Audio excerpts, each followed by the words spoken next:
Hey, I need to get this off my chest. What I'm about to tell you is real, and it sends shivers down my spine when I think about it. I've spent years in the wild, hunting, camping, and hiking, but last year, I had an experience that made me question everything I thought I knew about the wilderness.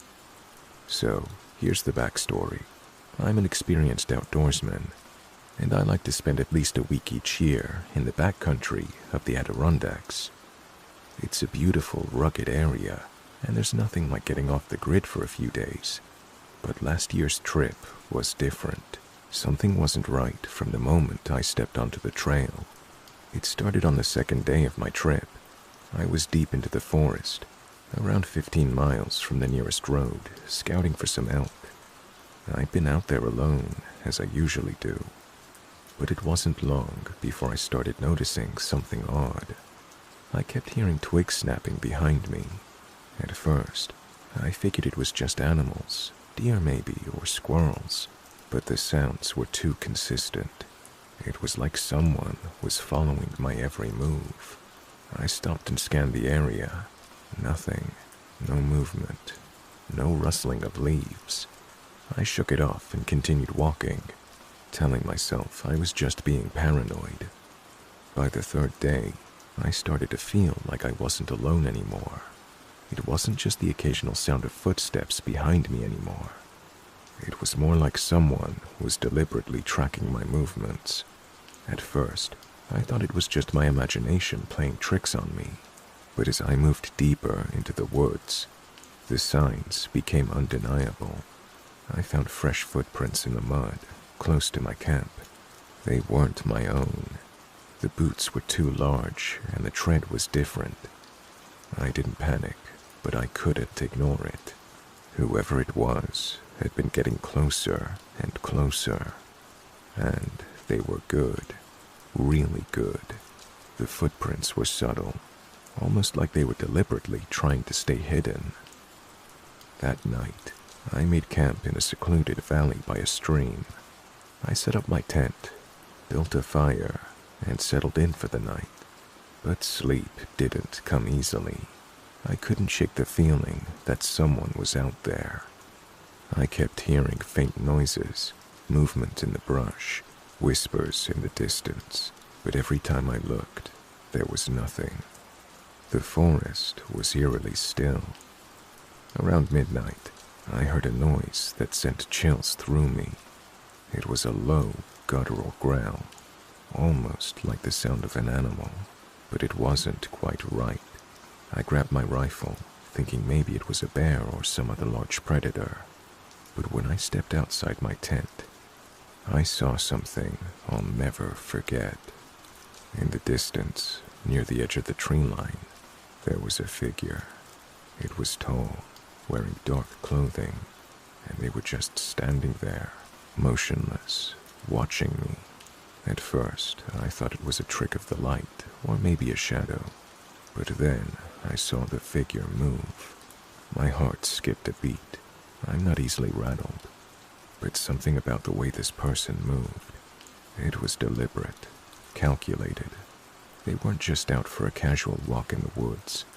They were stalking me. I tried to make myself scarce, ducking back into my tent and keeping quiet. I stayed still for hours, barely daring to breathe. I could hear the footsteps again, soft but deliberate, circling my camp. Whoever it was knew the woods too well. They weren't just following me. They were studying me. I stayed awake all night with my gun next to me. The next morning, I packed up quickly, my hands trembling. I wanted to get out of there, but I knew if I just ran blindly through the forest, I'd be a sitting duck. I had to think this through. I decided to go on the offensive.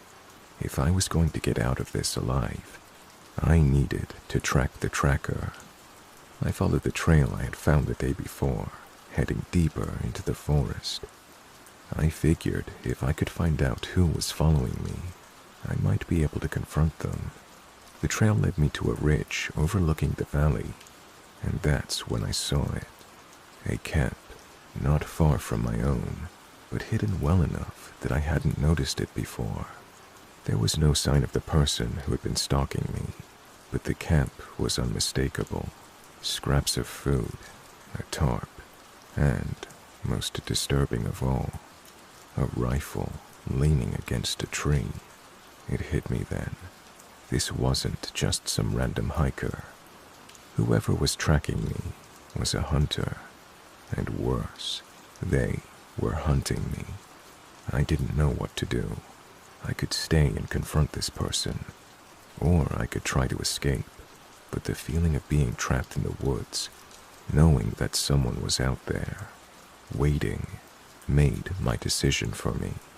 I decided to double back, avoiding the main trails and cutting through dense brush.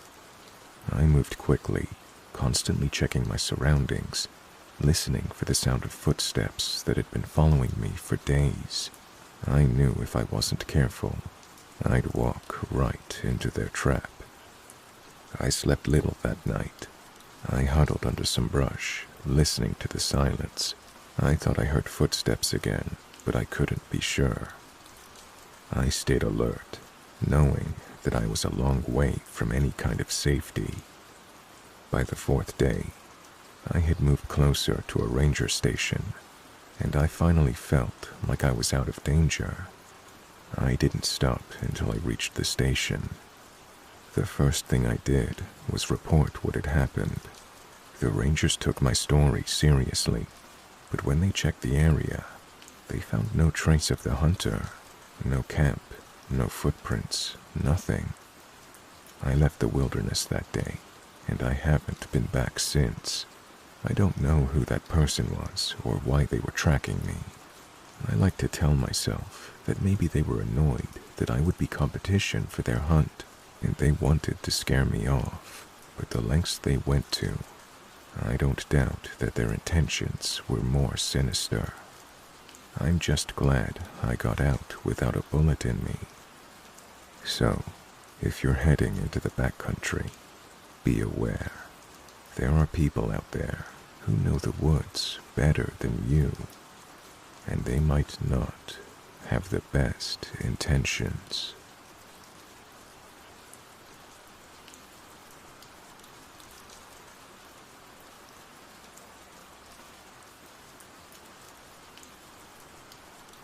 I've been sitting on this story for almost 2 years now. I don't talk about it much because it feels like something I can't explain. But after hearing other stories of hikers going missing, I'm wondering if anyone else has experienced something similar. This one's from a trip I took in July of 2023. I was doing a solo backpacking trip along the Pacific Crest Trail in Oregon. It's one of my favorite spots to hike, mostly because it's quiet and less crowded than other sections. The trail through the Cascades is challenging but beautiful, with lots of lakes, streams, and secluded campsites. It was meant to be a 5-day trek, and I was looking forward to the solitude. I started out on a Tuesday morning, feeling good. The weather was perfect for hiking, clear skies, not too hot, not too cold. I was around 15 miles in by the second day, hiking through a heavily wooded section of the trail near Mount Jefferson. Around 3 p.m., I passed another hiker going in the opposite direction. He was a younger guy, maybe late 20s, wearing a green jacket and a large pack. We exchanged the usual, "How's the trail?" and "Nice day for a hike" pleasantries. He didn't seem particularly unusual, but something about the way he looked at me stuck with me. It wasn't a full-on stare, but I could tell he was scanning me, almost like he was sizing me up. It was brief, but enough for me to notice. I didn't think much of it at the time. People get lost in their minds on the trail sometimes, and I just kept walking. I set up camp that night by a small lake, maybe about 5 miles ahead of where I'd met him. The sun was setting, and everything was calm. No one else had passed by all day, which was perfect. I had the place to myself. I settled in, made some dinner, and sat by the water to watch the sun dip behind the mountains. I woke up in the middle of the night to something that didn't feel right. I couldn't tell exactly what it was, but I had this gnawing feeling that someone was watching me. You know that weird, tense feeling you get when you're being stared at, but you can't see who's doing it? I tried to brush it off as paranoia or the wind, but the feeling didn't go away. Around 2 a.m., I heard something in the distance. A crunching noise, like footsteps. I immediately froze and listened, but it didn't sound like an animal. The sounds were heavy, like a person was walking slowly through the brush. It lasted for a few minutes, and I remember thinking, okay, maybe it's just someone else out here. But then it stopped, completely. No rustling or any other noise, just silence. I didn't sleep much after that. I spent the rest of the night with my pack by my side and my flashlight close. The next morning, I packed up early, eager to get moving and out of the area. As I started down the trail, I passed the spot where I'd met the guy the day before. That's when things got strange. About half a mile past where I'd seen him, I found his stuff. At first, I thought it was just some abandoned gear. Maybe someone had dropped it and kept walking. But when I got closer, I realized it was all of his stuff. His backpack with fluorescent orange accents I recognized, because I remember thinking it looked so cool. A lime green water bottle and a journal were scattered across the trail, like he just set them down in a hurry. The pack was open, but there was no sign of him anywhere.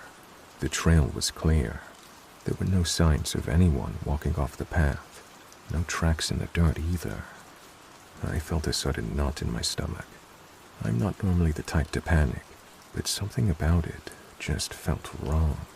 I looked around for any sign of him, but the woods were quiet. Too quiet. No animals, no hikers, just the wind and the trees. I checked the area for a while, calling out to see if maybe he just stepped off the trail for a moment. Nothing. No response. No movement. I felt like I was the only person on the planet. I thought about going back to my campsite, but my gut told me not to. Something was off about it, and I didn't want to risk running into trouble. I moved forward cautiously, keeping an eye out for any signs of the guy or anything out of place. About 3 hours later, I made it to the next ranger station and reported the abandoned gear. They took down my details and said they'd look into it. They mentioned that there had been reports of a missing hiker the day before, but that the situation was still under investigation. That's the part that gets me. The hiker I'd met the day before was the same guy, the one who'd been reported missing. I never saw him again, and the next day, a search and rescue team was sent out to look for him. They found the same abandoned gear I'd seen, but no signs of the hiker. No tracks, no clues, nothing. It was like he had disappeared into thin air. I found out a week later that they hadn't found any trace of him. The official report said he was last seen at the trailhead, and that his trail was well marked until he apparently veered off. But no one could explain why all his gear was left behind so suddenly, or why no one had heard from him after that. I never went back to that part of the trail. I know people go missing on trails all the time. Hiking accidents, bad decisions, whatever. But there was something about the guy's disappearance that doesn't sit right with me. It's not just the fact that he vanished. It's that weird moment where I met him on the trail. The way he looked at me, almost like he knew something was going to happen. The footsteps I heard during the night, the unsettling silence that followed. It's like the whole thing was leading up to his disappearance. The whole thing feels like it's part of something bigger, something I'm not supposed to understand.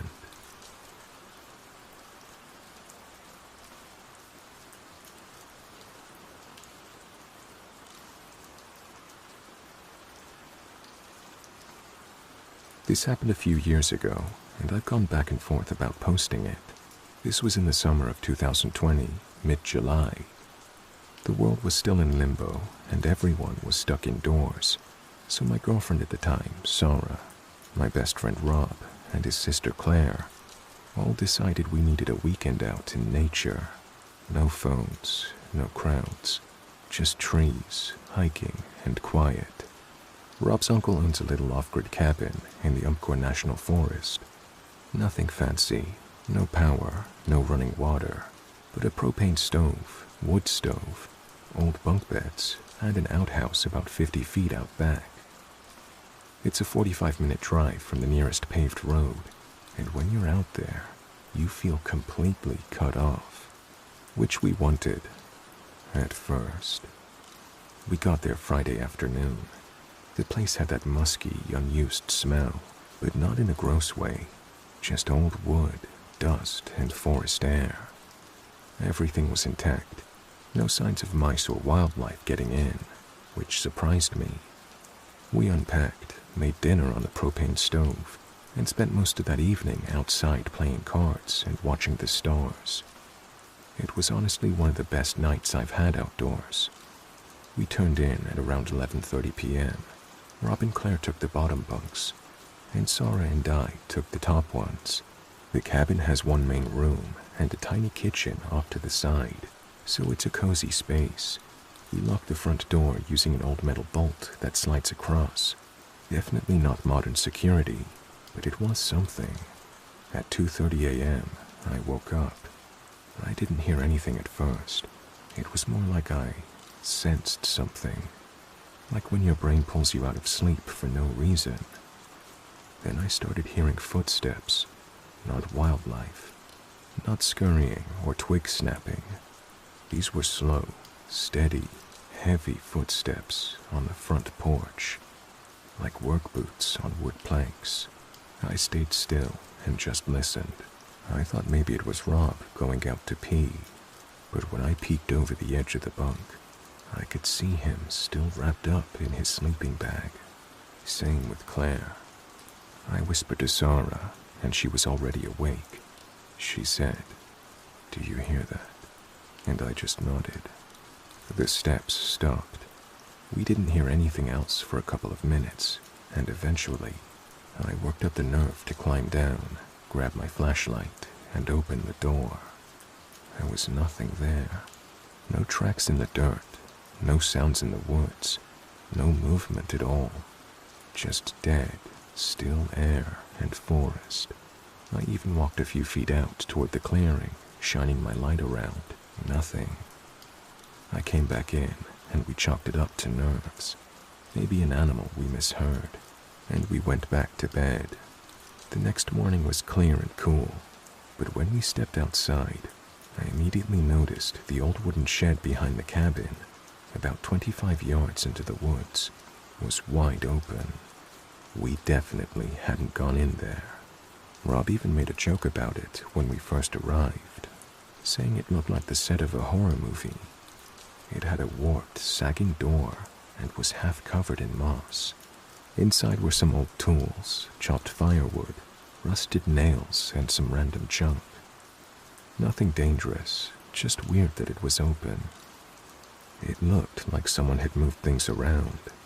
An axe was leaning against the door instead of being racked. A pile of rope had clearly been uncoiled and dropped. Claire even said it smelled faintly like tobacco inside, which none of us had brought. That night, we were all a bit more on edge. We double-checked the door bolt, moved our backs closer together, and even made jokes about Uncle Larry's haunted shack. But around 1:45 a.m., something happened that we all heard. The sound of the front door creaking open. It was long and slow, like in a movie. The thing is, the door was still bolted shut. We checked it right away. It hadn't moved, but we all heard it. No question. It was loud enough that Rob sat up immediately and said, "Is someone outside?" Again, we searched.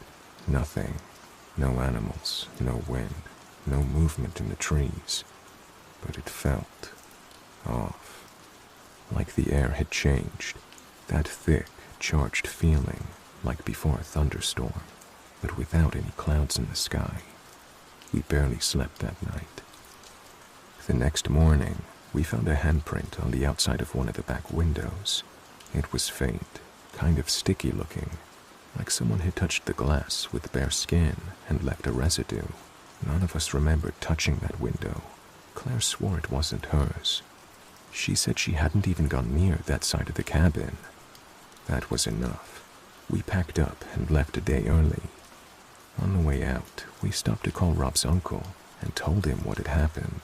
He laughed and said something like, "Oh, you met the cabin ghost. Totally casual." Said other people had mentioned footsteps and door sounds over the years, but that it was harmless. He never mentioned that when we were planning the trip. So, yeah, I'm not saying the place is haunted, but something was going on. Could it have been an animal? I guess. But we've all camped enough to know what raccoons, coyotes, even bears sound like. This felt different. Purposeful. Like someone was out there and inside. We've camped plenty since then, but never in that cabin. I'm still trying to make sense of what happened.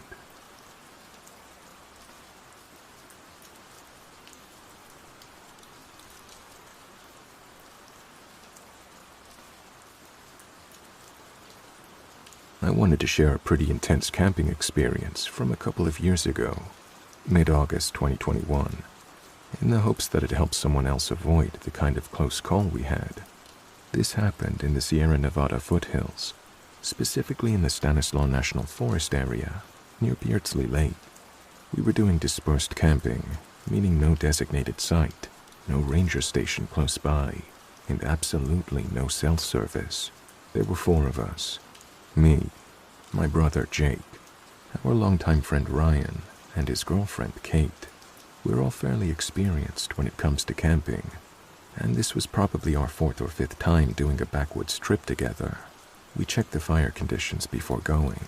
There was no red flag warning for that weekend, and campfires were still technically allowed in the zone we were in, with a permit, which we had. We packed reasonably, kept the fire small, had water and a shovel on hand, and fully extinguished it before going to bed. So that night, we hit the tents around 11 p.m. after a chilling evening, grilled some food, told stories, listened to music. At around 2:45 a.m., I woke up to this weird mix of smell and sound. The smell hit first, strong, acrid smoke, like the kind you get from a structure fire or dry brush. Not a normal campfire smell. I unzipped the tent and noticed this dull orange glow in the distance, through the trees. By the time I got everyone else up, the smell was getting thicker, and we could see actual embers in the sky, tiny sparks floating down like ash. That's when it clicked. There was a wildfire, and it was close. We didn't waste time trying to pack everything. We grabbed essentials only.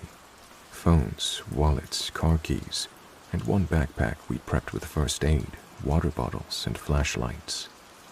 We left behind tents, gear, food, everything. Honestly, it was just panic-fueled decision-making at that point. The forest was absolutely silent, except for the strange whooshing sound we later realized was the fire sucking in air as it moved, faster than we imagined. The drive out was the most stressful part. We had about 7 or 8 miles of Forest Service road to navigate in the dark, and it's not exactly smooth driving. Deep ruts, overgrown patches, and sharp turns. Visibility was garbage with the smoke creeping in, and also the glow from behind us. We kept expecting to see flames in the rear view. At one point, a deer ran across the road maybe 10 feet in front of us, and I swerved just enough to avoid it. It could have gone very differently. We made it to the highway around 3:45 a.m., and we didn't stop until we hit Sonora. When we finally got cell signal, We checked updates and saw that the fire had started from a dry lightning strike further up the ridge at around midnight. And due to wind changes and bone-dry fuel, it spread aggressively downhill toward our area. A few takeaways that I hope others can learn from. Fire conditions can change fast. Even when you've checked forecasts and alerts, things like lightning or shifting wind patterns can start something out of nowhere. Have a grab-and-go bag with essentials, headlamp, first aid kit, snacks, water, phone battery, and whatever else. We had one, and it made all the difference. Know your exit routes. We had talked through the forest road path before sleeping, and agreed not to stray too far from the truck. That awareness saved time. Don't try to fight it. I know it's tempting to grab gear, but fire moves faster than most people realize. Gear is replaceable. You are not. We went back a few weeks later when the forest reopened. Our campsite was completely scorched. The tents and gear had melted into black piles. The trees were just charred skeletons. It honestly made me sick to see it, but it also made me grateful we didn't hesitate. I've been backcountry camping since, but I'll never treat fire season casually again. If you're camping in the West during summer or early fall, assume fire risk is real, even when it doesn't seem like it. Stay safe out there, and if you've had similar experiences or trips, I'd love to hear them.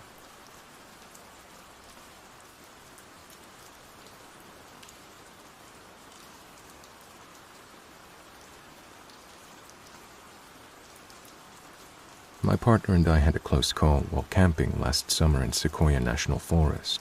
We were doing a 3-day trip in mid-July, mostly hiking and doing primitive camping. We picked a spot near a creek, about 2.5 miles off trail. Not super remote, but definitely quiet. There were no other campers in sight, and we were stoked to be away from people and closer to nature. In hindsight, nature got a little too close. We stored our food in a bear canister and kept it about 80 feet from camp, away from our tents and the cooking area. We followed the basic rules: no food in tents, no snacks left out, and we even scrubbed our cookware and toothbrushes in the creek downstream.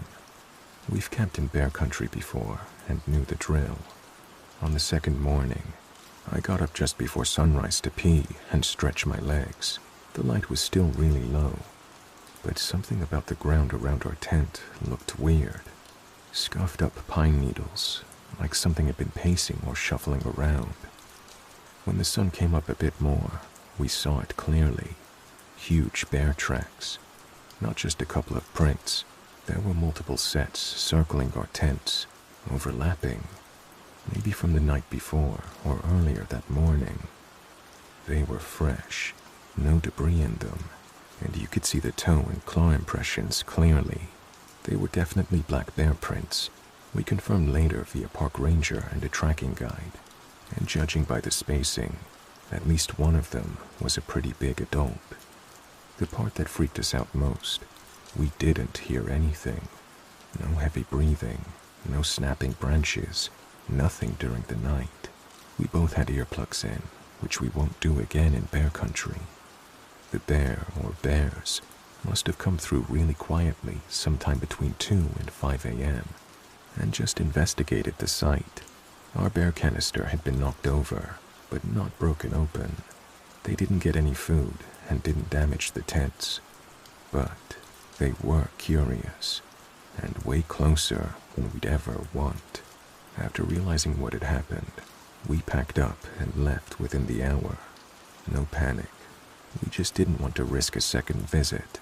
We reported the encounter to a ranger station on our way out and gave the GPS coordinates of the site. The ranger said that same bear had likely been reported a few times over the summer, and it was learning to associate campsites with potential snacks, even if food was properly stored. It hadn't been aggressive, at least yet, but it was definitely getting bold. At the end of the day, we were lucky. It was just a curious bear doing bear things, but it was a solid reminder that when you're out there, you're a guest in their space.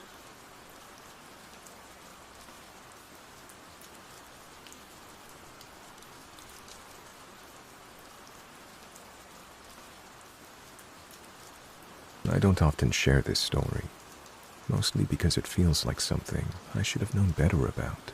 But looking back on it now, I still can't believe how easily everything went wrong. And honestly, I still get a bit shaken up when I think about it. It was the summer of 2017.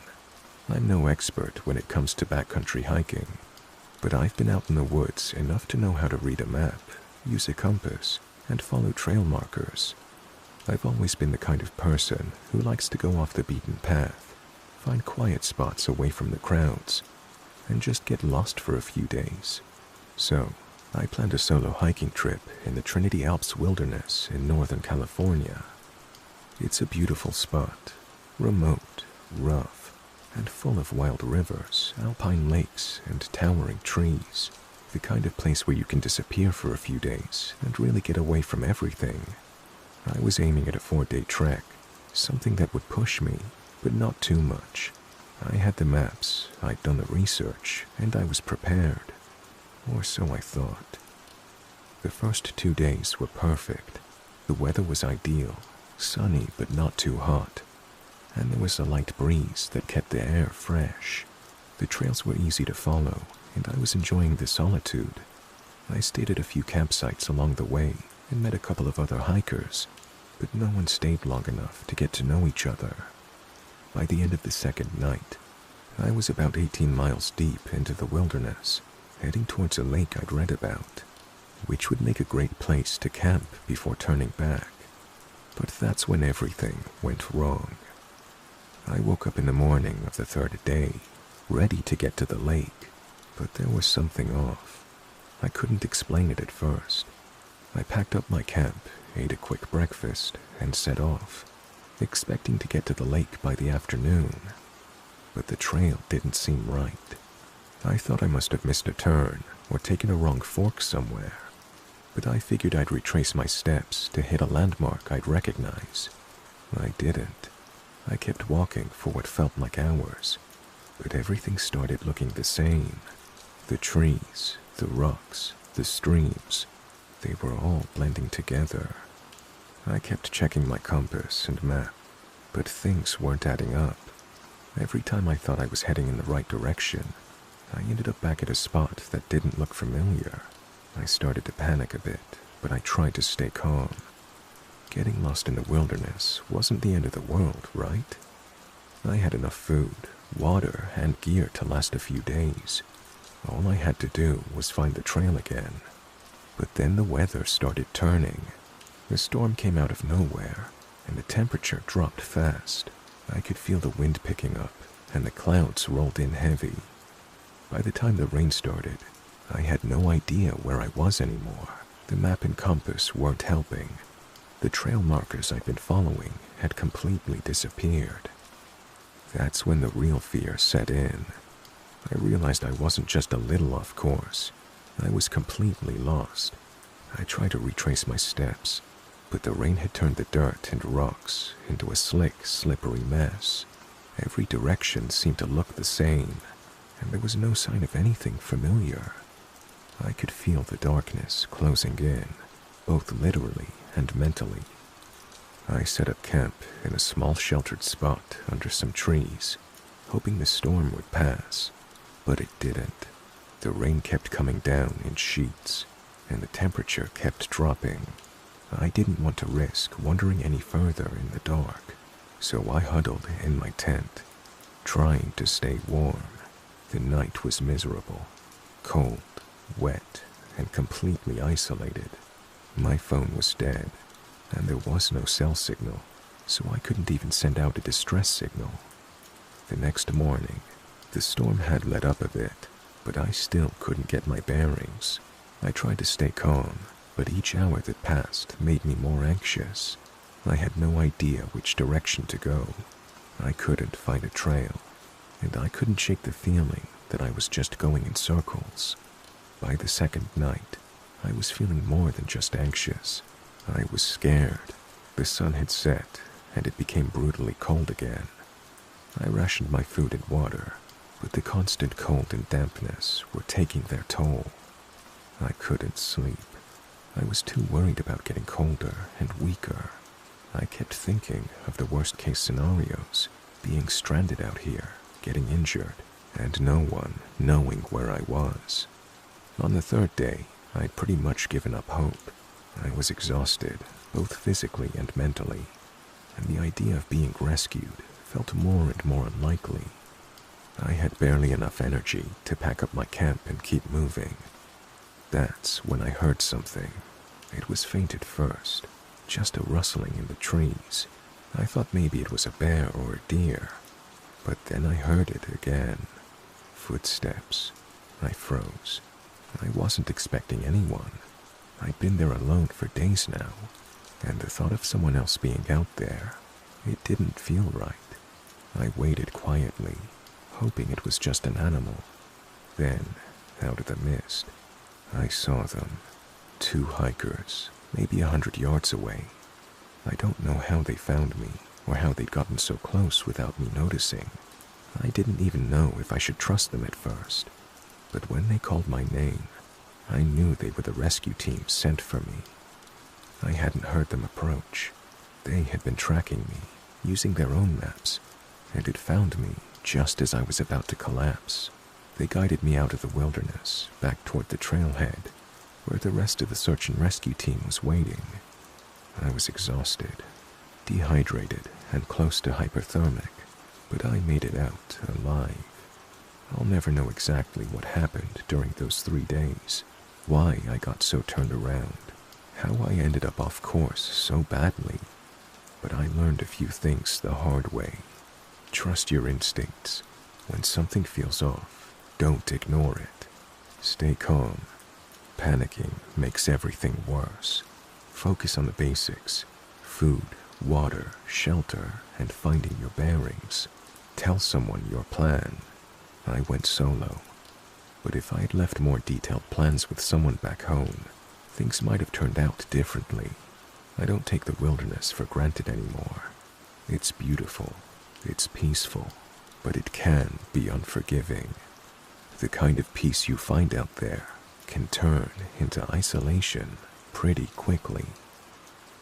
If you're out hiking or camping, just remember to stay safe. The wilderness can humble anyone.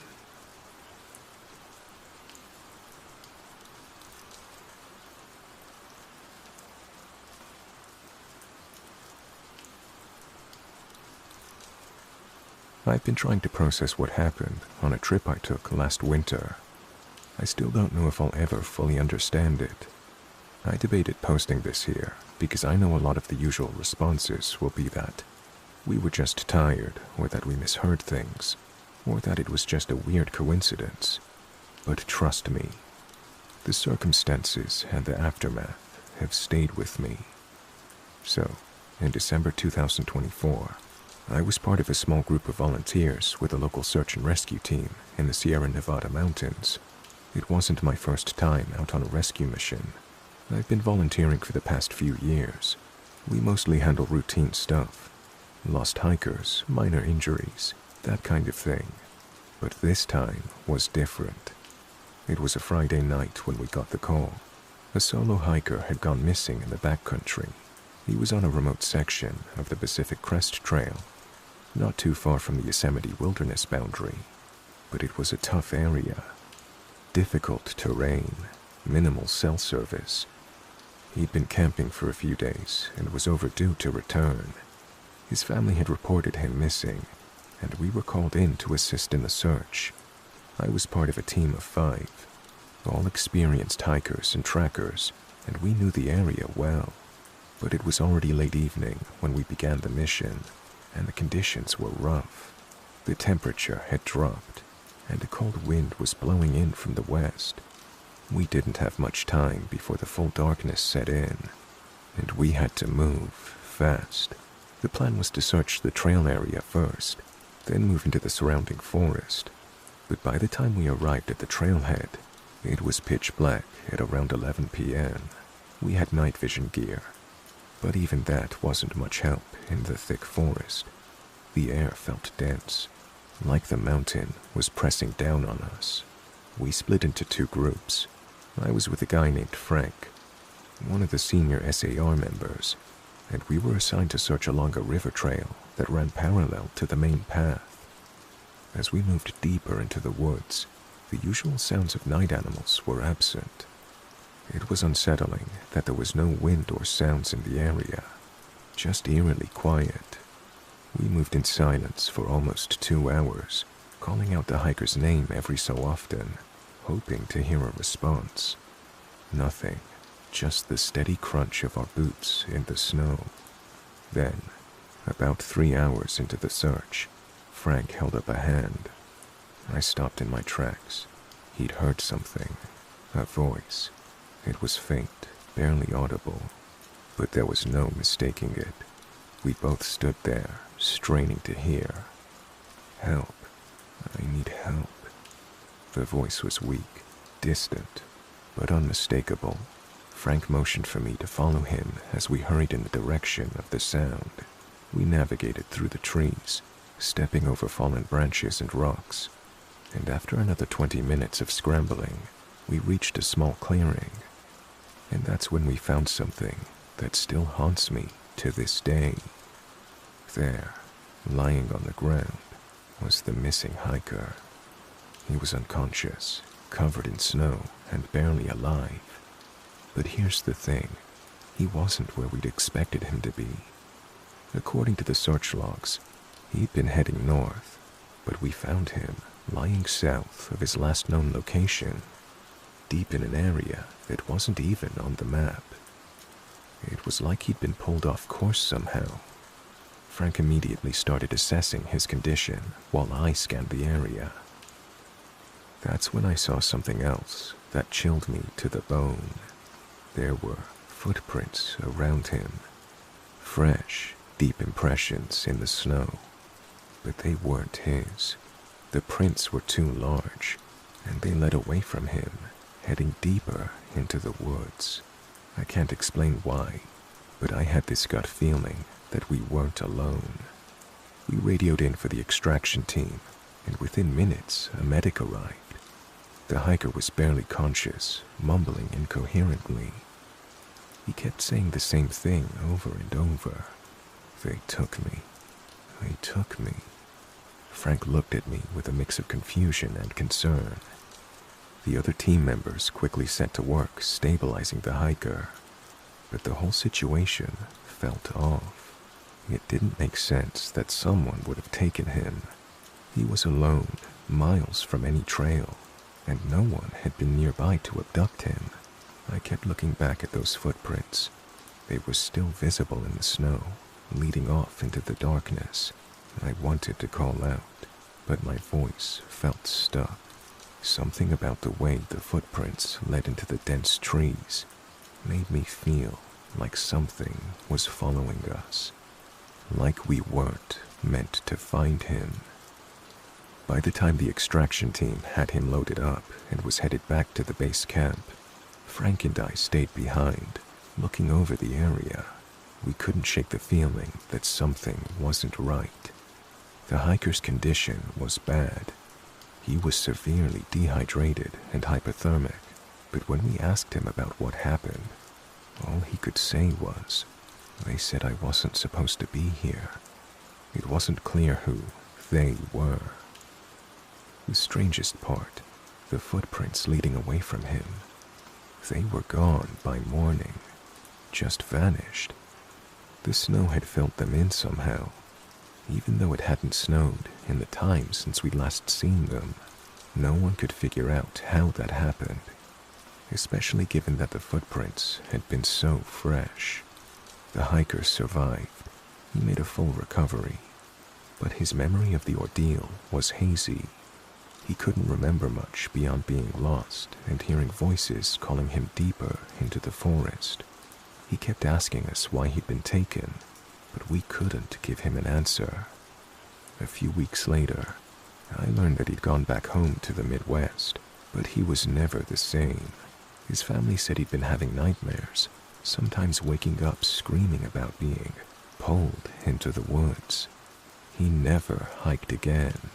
We were told by our SAR unit to file it away as an unusual case, and that the hiker likely just got confused in the woods due to exposure. But something in my gut still tells me there was more to it. Something we never saw. Something that didn't want us to find him. I still think about those footprints sometimes, how they just disappeared into the woods, and it still haunts me to this day. Not only when I volunteer on a search, but it will creep up on me at the most random times. It kills me that we never found who those footprints belonged to. Searches don't always have the result we want, sadly. But this, it was so strange and unresolved, and it stays with me.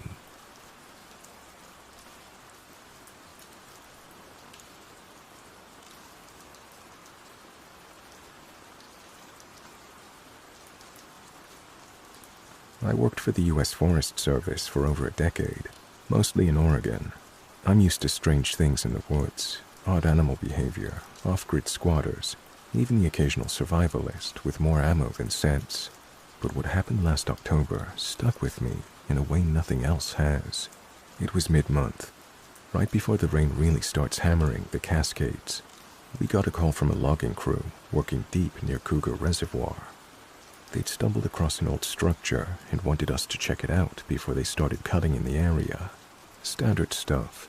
We have to make sure they're not about to bulldoze some historically significant cabin or protected site. I went with my partner, Jess. She's a few years in, solid head on her shoulders. The location was remote, no trail access, just old service roads and a 2-hour bushwhack on foot. From the start, the place felt weird. Not in a supernatural way, just quiet, I guess. It was like the woods were holding their breath. There were no sounds at all.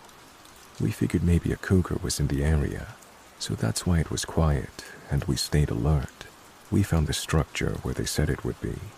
It wasn't on any of our maps, or even the old survey records. That was unusual. It looked like a cabin, but old log construction, overgrown with moss, and saplings starting to grow right up against the walls. The roof had collapsed in, and the door was missing. We stepped inside briefly. The floor was half rotted, covered in layers of pine needles and animal droppings, probably porcupine or raccoon. But what caught my attention was a stone basin or trough in the center of the room. Something deliberately made, almost ceremonial looking. It didn't fit the rest of the cabin. It was filled with what looked like bones, small ones, maybe animal. We didn't touch anything. Jess didn't say much while we were in there, but she was pale and kept glancing behind her like she was expecting someone else to walk in. When we stepped outside again, she told me she felt lightheaded.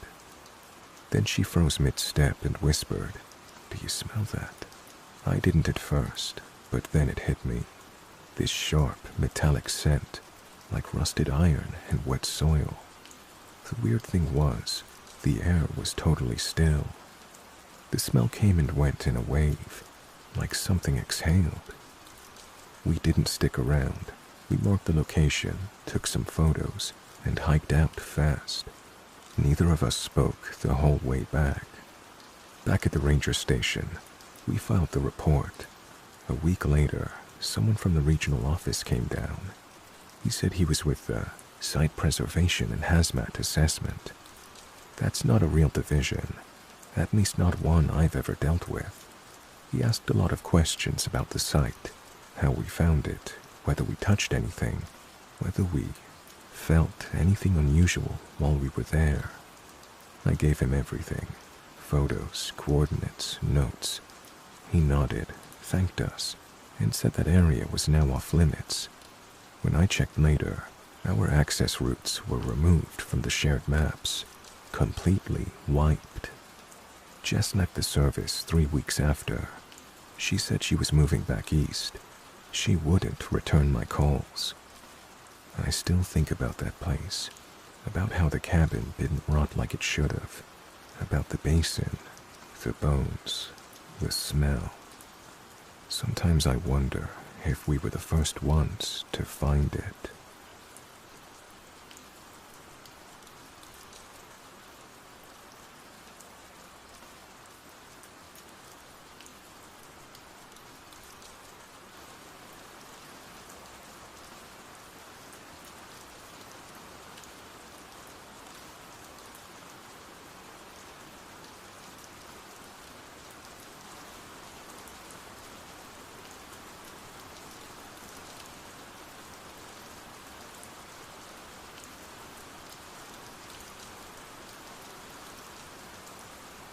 Hey guys, I hope you enjoyed that.